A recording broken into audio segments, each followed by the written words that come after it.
नमस्कार। चैनल पर आप सभी का स्वागत है।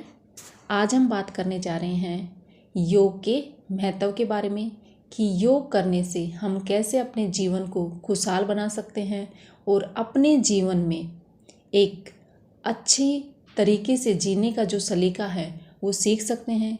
कैसे योग के द्वारा हम अपने परिवार को खुश रख सकते हैं और जीवन चुस्त और दुरुस्त बना सकते हैं।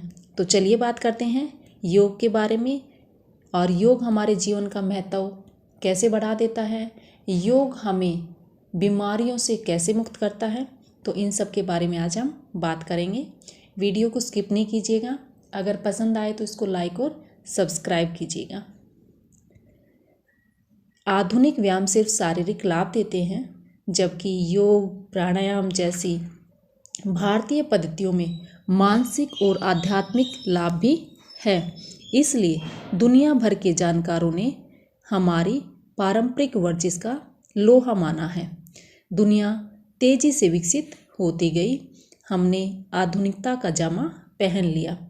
वर्जिश में भी हम नए तौर तरीकों को तवज्जो देने लगे हैं, जबकि दुनिया भर में योग व प्राणायाम जैसी पारंपरिक भारतीय पद्धतियों को सराहा जा रहा है। जिम के व्यायाम, एरोबिक्स आदि का असर जल्द नजर आता है, लेकिन फायदे सीमित और क्षणिक हैं। आधुनिकता के रंग में रंगना गलत नहीं है, पर अपनी खुशियों को साथ लेकर चलेंगे तो तिगुना फायदा मिलेगा। पुराने तरीकों के लाभ पर गौर करें। हम बात करते हैं कि हमें कौन से बैठने का हमारा सही तरीका कैसे होना चाहिए। सबसे पहले हम इस टॉपिक के ऊपर बात करेंगे कि हम कौन से तरीके पर बैठें, कैसे बैठें, कौन से आसन में बैठें जिससे हमारे जो कमर में जैसे कई लोगों के पेन होता है वो नहीं रहेगा, हमारा जो पोस्चर है वो सही रहेगा। तो बैठने के सलीके के बारे में बात करते हैं। हम दिन भर कुर्सी पर बैठे रहते हैं, जिसके कारण क्या होता है, हमें कई स्वास्थ्य संबंधी परेशानियां हो जाती हैं। और भारतीय शैली के आसन जो बहुत लाभकारी होते हैं, इनके 3 तरीके बताए गए हैं कि कौन कौन से जो वो 3 तरीके हैं जिनमें हमें बैठना चाहिए। तो सबसे पहले नंबर पर आता है सुखासन। सुखासन में कैसे बैठते हैं? सुखासन पर धरती से संपर्क में होने के कारण शरीर की नकारात्मक ऊर्जा धरती से स्थानांतरित हो जाती है। धरती में गुरुत्वाकर्षण के प्रभाव के चलते रक्त संचार अच्छी तरह होता है, पैरों में थकान नहीं होती, मांसपेशियां मजबूत बनती हैं, व घुटने व पैर की दर्द की शिकायत का नहीं होती। घुटने में दर्द हो, पैर में दर्द हो तो वो भी खत्म हो जाता है। एक तो हमें सबसे पहले सुखासन में हम बैठ सकते हैं। दूसरा आता है हमारा वज्रासन। इस स्थिति में क्या होगा, शरीर का रक्त संचार हृदय से पेट तक अच्छी तरह से होता है। पेट संबंधी विकार दूर करने और पाचन तंत्र को मजबूत बनाने में कारगर है यह आसन। इसलिए खाने के तुरंत बाद कम से कम 15 मिनट वज्रासन में बैठने की सलाह दी जाती है। तो इससे क्या होगा, हमारा जो पाचन संबंधी जो भी प्रॉब्लम्स हैं वो ठीक हो जाएंगी, हमारा पेट सही रहेगा और हमारा जो खाना है वो जल्दी पच जाएगा। इस आसन में भी हम बैठ सकते हैं। और थर्ड आता है हमारा पद्मासन। इस स्थिति में क्या होगा, शरीर का परिपथ पूरा होता है और सुखासन और पद्मासन के मिश्रित लाभ मिलते हैं। अगर हम इस आसन में बैठते हैं तो हमें सुखासन का भी लाभ मिलेगा और पद्मासन का भी लाभ मिलेगा। हो सकता है हम तीनों आसन में हम बैठ सकते हैं और हम एक आसन भी इनमें से चुन सकते हैं अगर हमारे पास टाइम कम है, और उसमें बैठें और अपने पोस्चर को सुधारें और अपने शरीर की जो रोग प्रतिरोधक क्षमता है उसको मजबूत बनाएं। अब योग का अभ्यास कैसे करें हम, योग हमारे लिए कैसे महत्वपूर्ण है? तो शारीरिक और मानसिक सेहत के लिए योगाभ्यास को महत्वपूर्ण माना गया है। यह शरीर की क्रिया प्रणाली को दुरुस्त कर विकार की आशंकाओं को कम कर देता है। इसलिए अनेक बीमारियों से राहत के लिए भी कई आसनों का अभ्यास करने की सलाह दी जाती है। निरोगी व सुंदर काया के लिए रक्त संचार अहम है। तो इसके लिए क्या करना चाहिए, अगर हमें सुंदर शरीर चाहिए, अगर हमें रक्त संचार अपना अच्छी तरह से चाहिए तो हमें योग करना चाहिए। योग शरीर की प्रत्येक कोशिका तक रक्त पहुंचाने में मदद करता है। फिर वात, पित्त, कफ जैसे तत्वों को शरीर से निकालने में सहायक है। नेक्स्ट है शरीर को क्या करता है योग? लचीला बनाता है, जिससे हमारे कार्य करने की जो क्षमता है वो बढ़ जाती है। नेक्स्ट है, और क्या करता है योग?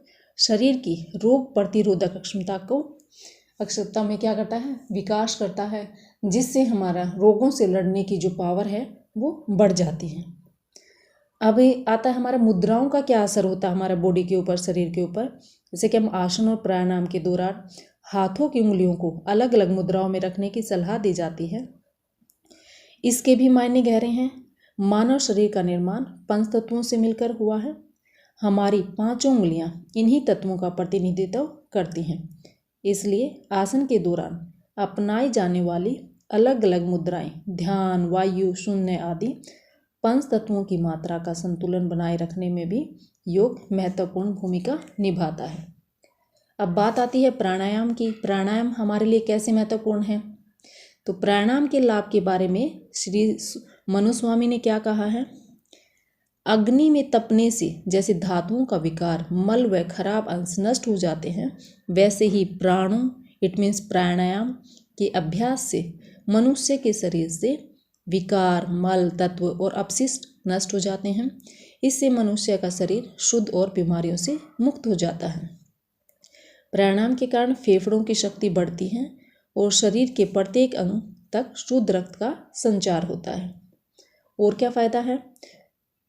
बार बार श्वास रोक कर रखने और छोड़ने की क्रिया के दौरान फेफड़े संकुचित होते हैं और फैलते हैं, जिससे वायु विकार इट मीन्स जैसे कि मान लो अस्थमा की प्रॉब्लम है, हृदय रोग है, वो सारे ठीक हो जाते हैं और उनसे हमें निजात मिलती है। मन शांति का अनुभव करता है अगर हम प्राणायाम करते हैं तो। और श्वास पर नियंत्रण करने की कला हमारी शारीरिक क्षमता में इजाफा करने में भी मददगार होती है। और प्राणायाम की और फायदे हैं। अगर हमें स्ट्रेस रहता है, टेंशन रहती है, वरीज रहती है, तो इससे क्या होगा? हमारा सारा तनाव दूर हो जाएगा और हम बहुत अच्छा एनर्जेटिक फील करेंगे और हमें डिप्रेशन की जो प्रॉब्लम्स है उससे भी निजात मिलेगी और ज़िंदगी भर हमें बीमारियों से मुक्ति मिल जाएगी। तो वही बात आती है, सबसे पहले हम स्वस्थ होंगे, फिर ये सब योग, ध्यान, प्राणायाम अपने परिवार को सिखाएंगे, वो भी स्वस्थ होंगे और हमारा परिवार और हमारा जीवन है वो खुशहाल बनेगा। तो आशा करती हूँ आज की ये वीडियो आपको पसंद आई होगी और हमेशा ऐसे ही स्वस्थ रहिएगा, चुस्त रहिएगा, खुशहाल रहिएगा और आपकी ज़िंदगी यूं ही अच्छी चलती रहे। धन्यवाद।